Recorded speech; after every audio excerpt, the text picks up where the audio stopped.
Hello tout le monde, j'espère que vous allez bien. Je vous retrouve aujourd'hui pour une nouvelle vidéo sur la chaîne et je souhaiterais reprendre une vidéo que j'avais faite précédemment, ou tout du moins la compléter, puisque je vais vous présenter aujourd'hui mes meilleures lectures graphiques, donc mes ouvrages graphiques favoris. C'est vrai que je vous en ai déjà présenté 6 ou 7 il me semble dans une vidéo il y a un petit moment donc, et je voulais un petit peu remettre à jour cette liste qui se densifie d'année en année forcément, mais qui était aussi considérablement réduite de par le fait que je ne voulais pas proposer un format extrêmement long à ce moment-là. Donc j'ai sélectionné de nouveau quelques graphiques à vous présenter, j'espère que ça vous donnera de bonnes idées de lecture. Le premier graphique dont j'ai choisi de vous parler, s'il vous plaît, ne vous fiez pas à la couverture parce que moi-même, elle m'avait pas mal rebuté et je l'avais même enfin, je ne l'avais pas demandé dans le catalogue Casterman.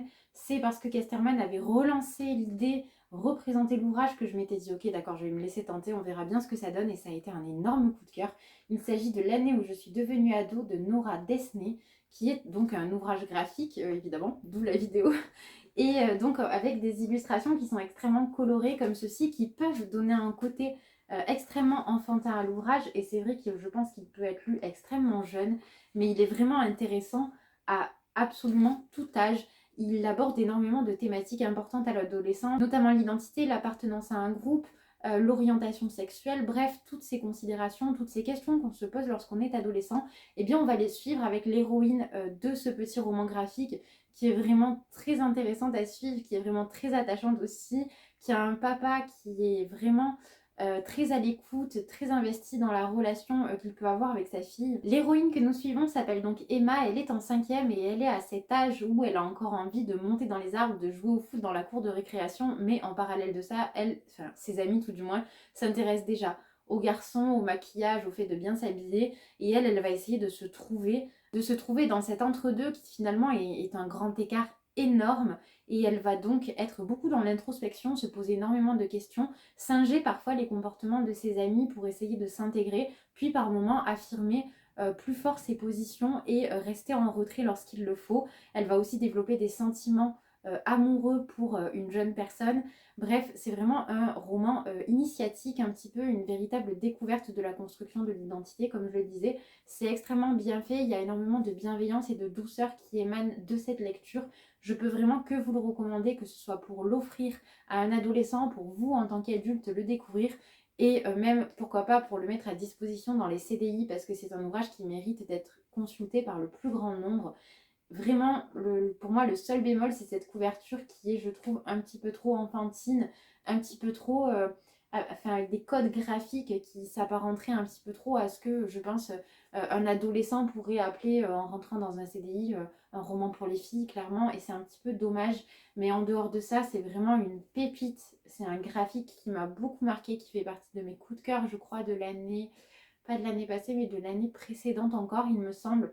Et voilà, je peux que vous le recommander. Vraiment, faites la lecture de L'année où je suis devenue ado, c'est petite merveille. Publié chez les éditions du Ricochet, Naître fille d'Alice Dussutour est un ouvrage dont je vous ai pas mal parlé sur Instagram et que je vous ai présenté également rapidement sur YouTube, mais sur lequel je voulais revenir dans mes ouvrages graphiques favoris puisqu'il en fait partie. On va suivre ici le portrait on va suivre 5 jeunes filles par le biais de portraits. Ce sont des jeunes filles qui vivent dans différents endroits du monde, qui ont des cultures différentes et des religions différentes, des façons de vivre différentes, et on va donc un petit peu voir comment elles s'approprient cette notion, ce fait d'être femme dans leur société, dans leur culture. On va donc aborder beaucoup de thématiques. C'est un ouvrage qui est également à viser d'un public jeune, mais qui peut être lu par n'importe qui. On va beaucoup parler par exemple de la dysmorphophobie, on va parler des règles, on va parler des interdits des femmes, on va parler du port du voile, on va parler de l'impossibilité des femmes de faire certains métiers d'hommes, on va parler d'énormément de choses. Il va y avoir également des petits textes qui vont vraiment sortir du coup de l'histoire de ces jeunes filles qu'on suit, et bien plus être des textes instructifs, des textes d'information sur le pays en question, sur la culture en question. Donc c'est un ouvrage extrêmement riche, très très bien réalisé, avec vraiment un travail que je trouve impressionnant. Et c'est un ouvrage qui, lorsque vous l'achetez neuf, reverse 1 euro à Amnesty International. Voilà, donc vraiment un très très bel engagement de la part de cette autrice qui a fait un sublime travail avec Naître fille, que j'ai vu en tête de gondole pendant très très longtemps dans les librairies et j'étais très contente de le voir à cet endroit parce que pour moi c'est vraiment sa place. Là pareil, dans un CDI à offrir à quelqu'un de plus jeune ou à vous offrir à vous-même, très très bel ouvrage graphique, vraiment. Beaucoup d'informations pour briser les tabous, encore une fois, sur les règles, sur la naissance de la sexualité, sur toutes ces questions-là. Moi, je trouve que c'est une franche réussite et j'en ai entendu que du bien. Donc, vraiment, si vous n'êtes pas convaincu par ce que je viens de vous dire, n'hésitez pas à regarder d'autres avis que le mien, à aller feuilleter peut-être quelques planches en librairie, mais pépite là aussi. Je change radicalement de registre avec Olive, donc le premier tome. Il y en a 4 en tout. Alors, je vais enlever le bandeau que j'avais glissé à l'intérieur. C'est de Véro Cazot et Lucie Mazel et c'est publié chez les éditions Dupuis et c'est une BD absolument fascinante, très très bien illustrée, je vais vous montrer ça. Je trouve qu'elle est vraiment elle est somptueuse d'un point de vue graphique déjà d'une part, mais vraiment l'histoire n'a rien à envier au graphisme, c'est vraiment magnifique. Alors le premier tome ça avait été un coup de cœur absolu et d'ailleurs c'est pour cette raison que j'ai conservé le bandeau qui a pris extrêmement cher dans ma bibliothèque, mais les éditions Dupuis en fait avaient mentionné ma critique donc sur le bandeau avec mon pseudo, j'étais extrêmement fière. C'était voilà, petite consécration, surtout sur un titre comme celui-là qui m'avait énormément marqué et pour lequel j'avais eu un énorme coup de cœur. C'était vraiment parfait, c'était un moment idyllique un petit peu. Donc dans cette BD, on suit Olive qui est une jeune fille de 17 ans assez particulière qui a un imaginaire extrêmement développé, qui vit vraiment dans un monde qu'elle a créé dans sa tête. Dans ce monde, elle a des compagnons, il y a des lieux complètement différents. Et un beau jour, tout va se retrouver chamboulé pour 2 raisons. La première, c'est qu'elle se retrouve en colocation dans une chambre en internat, voilà. Donc dans sa vraie vie, elle est en internat avec une jeune fille qui va devenir son amie. Donc elle va vraiment devoir apprendre à sortir de sa zone de confort, à se confronter aux autres, à être dans la bienveillance, dans l'écoute de cette jeune fille qui rentre dans sa vie. Et en parallèle de ça, dans son univers intérieur, dans lequel elle se réfugie systématiquement lorsqu'elle est dans un état un petit peu anxieux ou lorsqu'elle est confrontée à des choses dans le réel qui la mettent mal à l'aise, eh bien dans cet univers-là, il va également y avoir un intrus, puisqu'un spationaute va y débarquer et on va s'apercevoir que dans la vraie vie, ce spationaute a disparu. C'est vraiment un très très joli récit qui se base beaucoup dans un premier temps sur une introspection permanente d'Olive qui est vraiment en elle-même en permanence et qui petit à petit va essayer de s'extraire de cela, d'aller vers les autres, de créer des rapports, que ce soit avec sa famille ou avec ses amis, d'être peut-être moins craintive, d'avoir moins ce besoin de se réfugier dans ce monde imaginaire qui est vraiment son repère et son jardin secret. Donc vraiment c'est une très très belle BD initiatique. Là pour le coup je pense que à n'importe quel âge on peut en faire la lecture et la découverte parce que tout est fait avec beaucoup de bienveillance, beaucoup d'intelligence.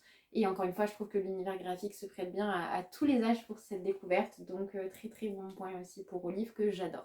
Un livre que j'étais extrêmement surprise de ne pas vous avoir présenté dans mon premier top de lecture graphique parce que ça fait vraiment partie de mes énormes coups de cœur en matière d'ouvrage graphique, même si tout ce que je vous présente là, ce sont des énormes coups de cœur. Il s'agit de Goupil ou Face de Lou Luby. J'ai découvert Lou Luby avec cet ouvrage-ci. J'ai ensuite lu La fille à travers l'écran, que j'ai beaucoup aimé aussi, mais que je n'ai pas aimé comme j'ai pu aimer Goupil ou Face. Alors on est sur des illustrations qui sont majoritairement en noir et blanc, mais on a également des touches de orange. Et ces touches de orange vont venir du goupil, donc du renard.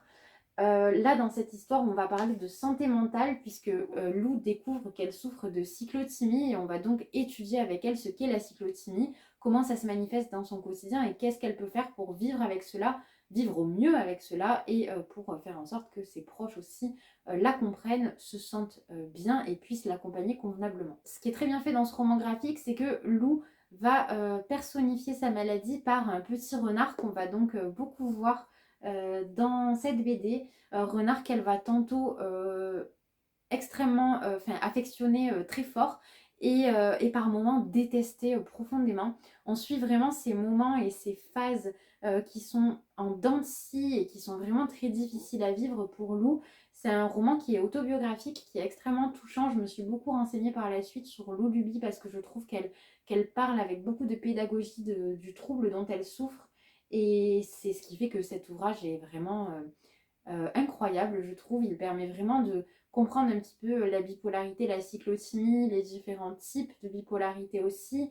Je trouve que c'est aussi un bon guide pour les proches des personnes qui souffrent de ce type de trouble, dans le sens où Lou va vraiment donner la parole parfois ou montrer des scènes dans lesquelles sa famille, ses proches, son compagnon sont mis à rude épreuve parce qu'ils voilà, ils ne savent pas comment se comporter avec elle, comment faire au mieux pour l'accompagner. C'était extrêmement, extrêmement bien fait. Donc je peux que vous recommander Goupilou Face. Alors je ne vous présente pas un mais trois ouvrages que j'affectionne particulièrement. Le premier c'est Fantastique, catalogue des dragons et autres créatures. Le second c'est Le grand méchant catalogue des loups. Et le troisième, c'est L'incroyable catalogue des monstres. Et ces ouvrages sont tous publiés chez Margot, qui est une maison d'édition jeunesse, dans laquelle on retrouve énormément d'ouvrages graphiques comme ceci. Je vais vous montrer un petit peu à quoi ils ressemblent. Donc, pour L'incroyable catalogue des monstres, nous avons des portraits de monstres comme ça. Donc, vous avez à chaque fois une illustration et un petit texte explicatif de qui est ce monstre, d'où il se cache, quelles sont ses particularités. Et ça interroge beaucoup de choses, ça interroge notamment cette notion de la question du monstre, et je trouve que c'est fait avec beaucoup de justesse, c'est très très joli. Alors c'est un ouvrage pour les tout petits, mais ça n'empêche qu'en tant qu'adulte, on se régale à la lecture. Moi je trouve ça vraiment merveilleux, formidable, j'adore. Le suivant, donc le grand méchant catalogue des loups. Alors là, on a des représentations du loup absolument sur toutes ses formes et vous avez beaucoup d'illustrations notamment qui sont très comiques et qui prêtent vraiment à sourire. Celui-ci, je l'avais fait dédicacer lors du salon de Montreuil. D'ailleurs, j'ai tendance à acheter ces ouvrages au salon de Montreuil parce que voilà, parce qu'après on se retrouve avec des belles dédicaces comme ceci. Donc c'est très joli, ça vient un peu casser l'imaginaire qu'on a autour du loup avec toujours ce loup qu'on voit dans Le Petit Chaperon Rouge par exemple, ou le loup qui est systématiquement le grand méchant. Et bien dans ces ouvrages-là, dans ces catalogues, les loups sont classés par dangerosité. Donc là par exemple, vous voyez celui-ci, le loup binoclard, il est classé à 4 sur 5. S'il porte ses lunettes, 0 sur 5 si vous parvenez à les lui chipper. Voilà. Donc vous avez voilà, tout un tas de loups qui sont présentés et c'est sublime en fait. C'est vraiment très très bien fait. Les illustrations sont d'Étienne Friès, qui est vraiment un illustrateur que j'affectionne beaucoup et qui a également donc illustré le fantastique catalogue des dragons et autres créatures, qui est le premier ouvrage que j'ai découvert dans cette collection et qui m'a séduite immédiatement. Alors, est-ce que je l'avais fait dédicacer celui-ci? Non, je ne l'avais pas fait dédicacer. J'avais dû le recevoir en service presse de la part de la maison d'édition. Donc, vous avez ici donc les dragons, mais pas seulement. Vous avez tout un tas de créatures. Alors, bon, là, on a encore un dragon, mais vous avez tout un tas de créatures diverses et variées. Là, vous avez par exemple un leprechaun. Bref, ce sont vraiment des ouvrages qui sont sublimes, très très beaux à offrir à des enfants, évidemment, mais également magnifiques dans une collection d'ouvrages graphiques si vous appréciez ça. C'est vraiment un travail impressionnant et la qualité des ouvrages de Margot Édition, je la trouve toujours parfaite. Ils sont vraiment... Il n'y a rien à dire sur ces ouvrages. Alors, petit bémol, mais quelque part c'est très bien parce que ce sont des livres pour enfants et que le très grand format comme ça est très sympathique quand on est petit. Mais c'est vrai que c'est grand et à ranger dans la bibliothèque, c'est un peu complexe parfois. Moi, je suis obligée de les coucher, mais c'est vraiment leur seul défaut parce qu'ils sont vraiment magnifiques et les trois sont des coups de cœur pour moi.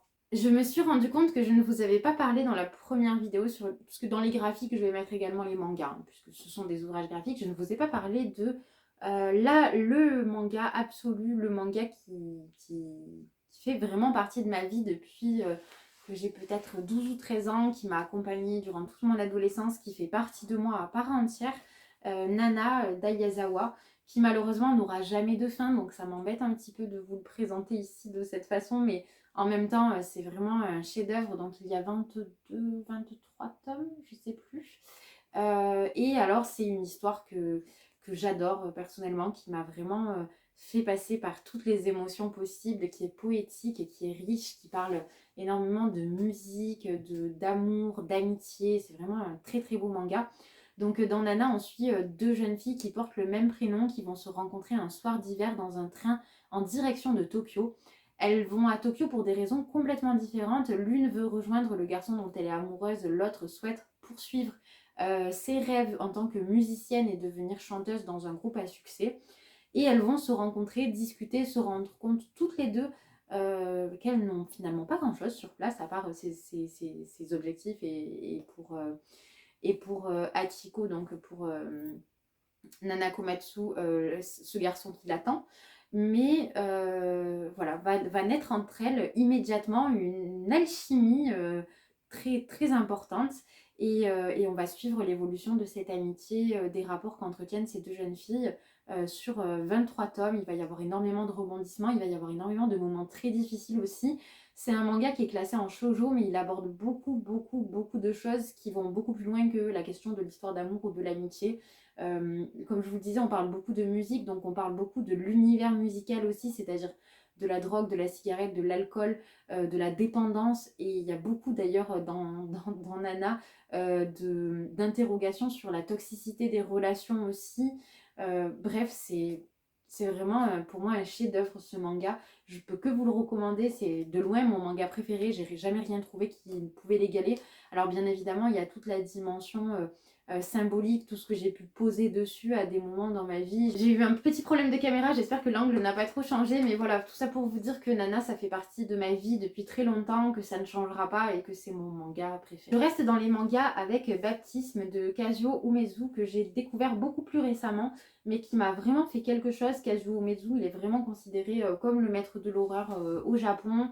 Junji Ito s'en revendique vraiment l'inspiration qu'il peut trouver dans l'œuvre de Kazuo Umezu. Et c'est vrai que enfin, ce qu'il fait est incroyable. Là, on est vraiment dans du manga horrifique. On a toujours des thématiques qui sont extrêmement dures. Dans Baptisme, on va suivre une femme qui est actrice, qui est d'une très très grande beauté, mais qui voit peu à peu sa beauté se faner, qui cherche en vain une solution pour la maintenir le plus longtemps possible et même pourquoi pas la conserver éternellement. Et un médecin assez mal intentionné et très étrange va lui proposer une solution. La solution serait donc qu'elle mette au monde une fille, qu'elle laisse cette fille grandir jusqu'à un certain âge avant de prendre la place de sa fille tout simplement. Donc c'est en ce sens que cette actrice va élever l'enfant qu'elle va avoir, donc la petite fille, du mieux qu'elle peut, vraiment faire en sorte qu'elle ne s'expose pas au soleil, qu'elle ne mange pas n'importe quoi, qu'elle ne prenne aucun risque, qu'elle ne se blesse absolument jamais pour conserver la beauté de son visage. Bref, déjà très étonnant, très étrange.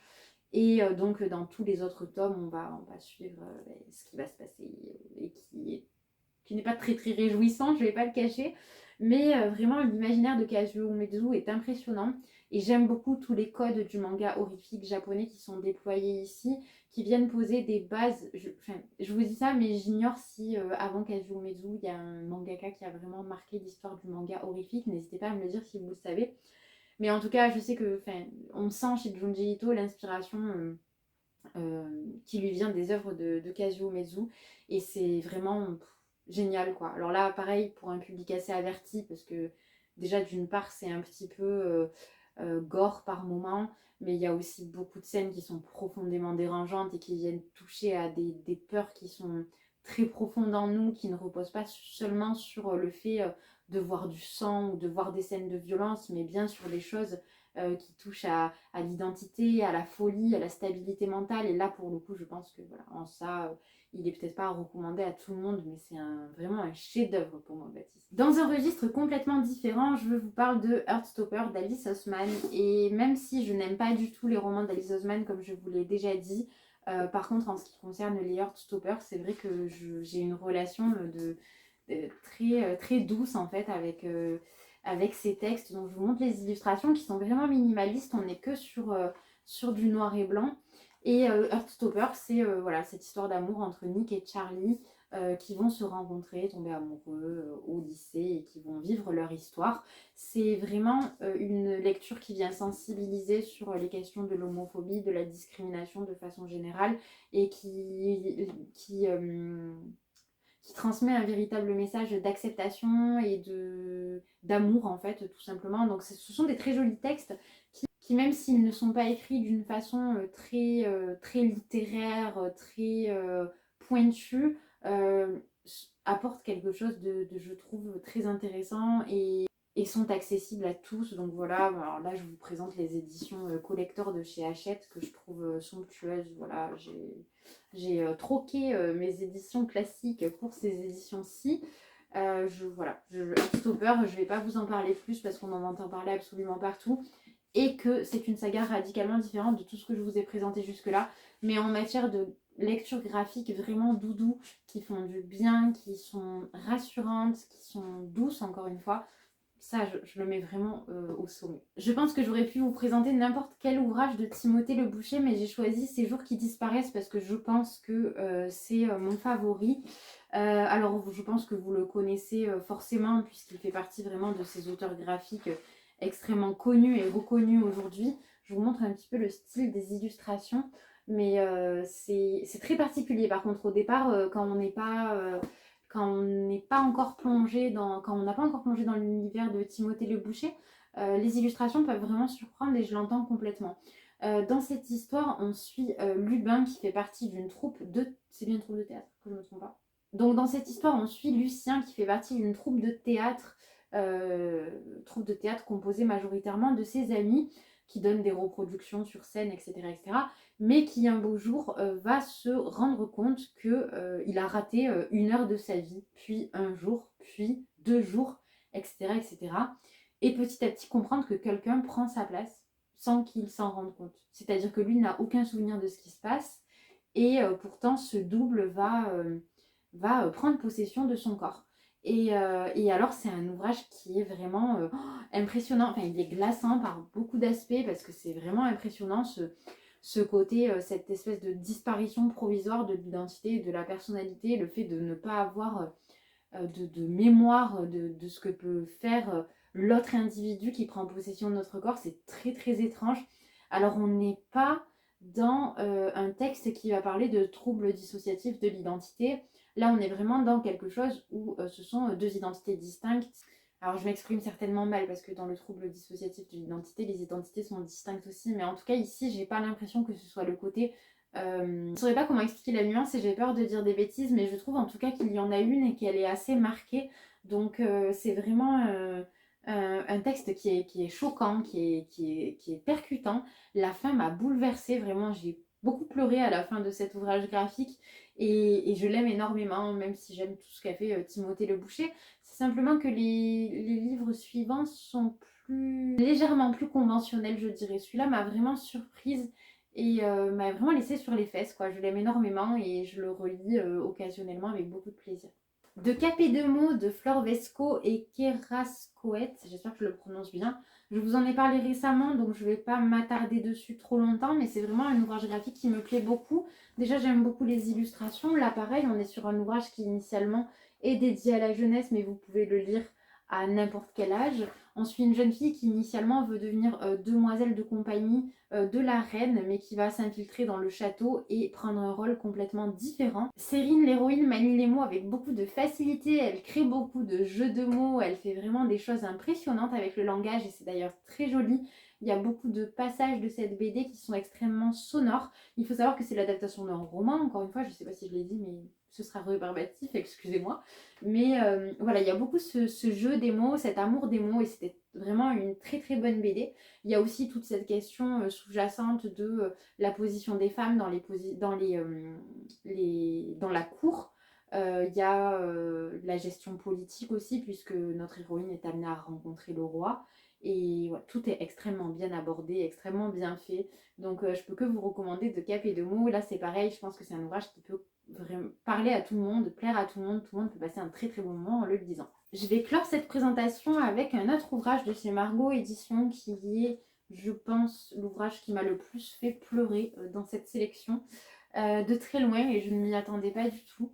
Il s'agit du Parfum des grandes vacances de Thibaut Prugne qui est une merveille. Alors, une merveille d'un point de vue graphique, mais une merveille tout court. Vraiment un scénario à couper le souffle, magnifique, d'une grande simplicité pourtant, mais sublime. Le Parfum des grandes vacances, c'est l'histoire de Louise qui va rendre visite à son pépé Léon, qu'elle aime énormément, qui a un imaginaire extrêmement développé, qui lui fait vivre des aventures formidables. Et c'est son histoire qu'on a dans ce petit ouvrage et c'est d'une poésie incroyable. Je trouve que ce texte est magnifique. On a l'histoire de la vie du grand-père, on a la petite fille qui l'écoute, qui le contemple, qui lui pose des questions. On a vraiment cette relation transgénérationnelle qui est bouleversante aussi. Vraiment, ce livre, c'est un énorme coup de cœur. C'était ma découverte des éditions Margot d'ailleurs avec le catalogue des dragons, si je me rappelle bien, que j'avais reçu en même temps. Mais enfin, tout est magnifique, tout est extrêmement bien pensé. Je peux que vous les recommander, ces ouvrages-ci, encore une fois, pour n'importe quel âge, parce que moi, je l'ai lu, je devais avoir, je sais pas, peut-être 26 ans, 25 ans. Et ça n'a empêché que, voilà, ça a été une véritable rencontre littéraire, j'ai adoré. Pareil, je le relis occasionnellement. Et je pleure toujours parce que je trouve toujours que c'est aussi poétique, aussi doux et aussi beau. Et je pleure toujours autant parce que je trouve que c'est encore et toujours aussi poétique et aussi doux. Vraiment, le parfum des grandes vacances, c'est un très très bel objet, c'est une très très belle histoire. Voilà, cette vidéo est maintenant terminée. Alors je suis désolée, je vous ai présenté tout un tas d'ouvrages complètement différents, mais je voulais un petit peu voilà, vous partager, vous faire une mise à jour de mes graphiques favoris. Alors j'en ai encore pas mal, évidemment, que je vous présenterai dans une troisième vidéo, mais que je ne tournerai pas immédiatement parce que je pense que là quand même, je vous ai présenté un petit peu entre les deux vidéos, je vous ai présenté les 15-20 graphiques qui vraiment m'ont chamboulé, m'ont fait quelque chose ces dernières années ou quand j'étais plus jeune. Je pense qu'en farfouillant un peu, je pourrais en trouver plein, notamment des mangas qui m'ont beaucoup marqué, qui font encore aujourd'hui partie de ma collection, en sachant qu'en niveau manga, je garde pas grand chose parce que ça prend de la place tout simplement. Mais voilà, j'ai vraiment voulu me concentrer sur les ouvrages qui m'ont fait quelque chose, qui ont vraiment... euh, qui ont vraiment changé ma vie de lectrice au même titre qu'un roman, tout simplement, voilà. Et j'espère que cette sélection vous a plu. Si vous avez lu certains de ces ouvrages, comme d'habitude, n'hésitez pas à me le dire en commentaire. Je serais ravie d'avoir vos retours. N'hésitez pas à liker la vidéo si elle vous a plu, à vous abonner si la vidéo vous a plu également et que vous voulez en voir d'autres. Je vous souhaite une très bonne journée ou une très bonne soirée. Je vous dis à bientôt.